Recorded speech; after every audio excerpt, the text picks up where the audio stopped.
Elle est une véritable carte cachée qui mérite qu'on la découvre. Elle connaît une belle carrière en curling et demeure dans notre propre cour, à Lévis.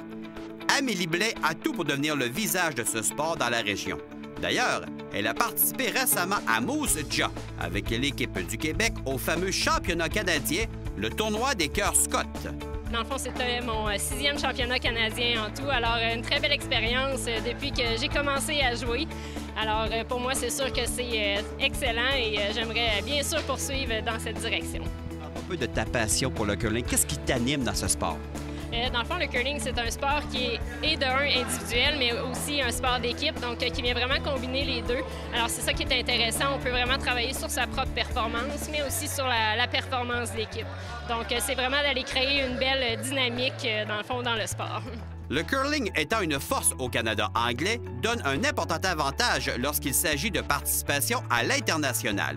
Presque toujours, si on fait exception de Guy Hemmings, des formations anglophones nous représentent sur le plan international. Mais la place de la province du Québec se situe à quel niveau? On a notre place, dans le fond, c'est sûr que dans l'Ouest, c'est très fort. Bien entendu, il ne faut pas oublier qu'ils ont beaucoup plus de ressources aussi dans l'Ouest canadien, tandis que l'Est est un petit peu plus... Pas démunis, je dirais, mais c'est sûr que c'est plus difficile d'aller chercher des commandites et d'aller se promener un peu partout au Canada pour aller chercher les plus gros tournois.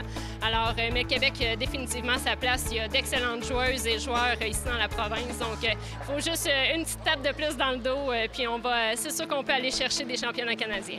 C'est pas l'idéal, justement, d'apprendre des meilleurs? Oui, effectivement. Donc, c'est sûr que si on veut performer au maximum de nos capacités, il faut jouer contre les meilleures équipes. Il faut voir comment eux, dans le fond, performent, font leur stratégie. Et dans le fond, c'est ça qui va nous permettre d'accéder ensuite à la plus haute marche du podium. Bien que jeune, Amélie voit déjà une intéressante relève se pointer à l'horizon. Oui, certainement. Donc ici au Etchemin, on est chanceux cette année. On a une quarantaine de jeunes qui font partie de la Ligue étudiante. Justement, on a les garçons qui ont gagné les Jeux du Québec la semaine dernière. Donc on est très fiers d'eux autres. On a une belle relève. On veut que ça pousse. Puis plusieurs belles idées aussi dans les prochaines années, justement pour aller chercher du nouveau monde. C'est un peu un modèle pour les jeunes ici? J'espère dire oui, en fait. Oui, c'est ça. Dans le fond, je suis quand même très impliquée. Je fais beaucoup de bénévolat aussi à travers le travail, à travers aussi la partie élite compétitive. Donc, je veux que la relève pousse. C'est un super de beau sport à découvrir. Les gens regardent ça à la télé, trouvent que c'est facile, mais quand ils essaient, c'est là qu'ils se rendent compte que, oups, oui, c'est beaucoup plus technique et beaucoup plus tactique aussi qu'ils pourraient penser. Et se retrouver en équipe de 4 fait en sorte qu'un rôle précis est confié à chacun. Ceci apporte une touche très stratégique pour le sport. Très stratégique, donc c'est sûr que dans les 4 joueurs, on a tous un rôle à faire dans l'équipe, mais bien sûr, le capitaine, c'est lui qui va faire un petit peu plus la partie stratégique. Donc, c'est sûr que ça fait une grande différence dans les parties. Ça, dans un club où il n'y a pas de gradin, comme on dit, mais c'est quoi se retrouver à l'échelle nationale dans un amphithéâtre où il y a passablement de personnes qui viennent nous observer?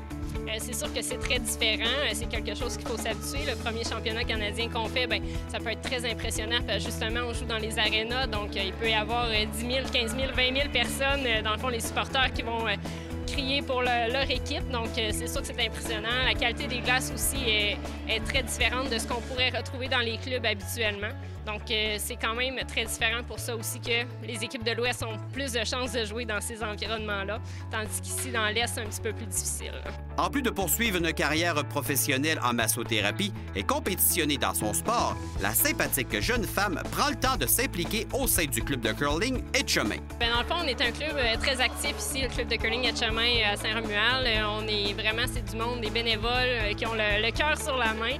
Donc, on accueille aussi plusieurs événements pendant la saison, dont on a eu le championnat provincial junior aussi cette année. Et on a plusieurs événements, dont Curling Auton au profit de la Fondation Rêve d'enfants. Et notre 50e anniversaire aussi du tournoi 4 bouts qui va avoir lieu du 29 mars au 25 avril. C'est très vivant, comme on dit. C'est très vivant, donc c'est ça, du monde qui sont très impliqués. Alors, ça bouge beaucoup ici. On est un club très actif et c'est ça qui est agréable. Un club actif pour une athlète dévouée et inspirante. Bref, il faut juste espérer que la tangente pointe vers le haut.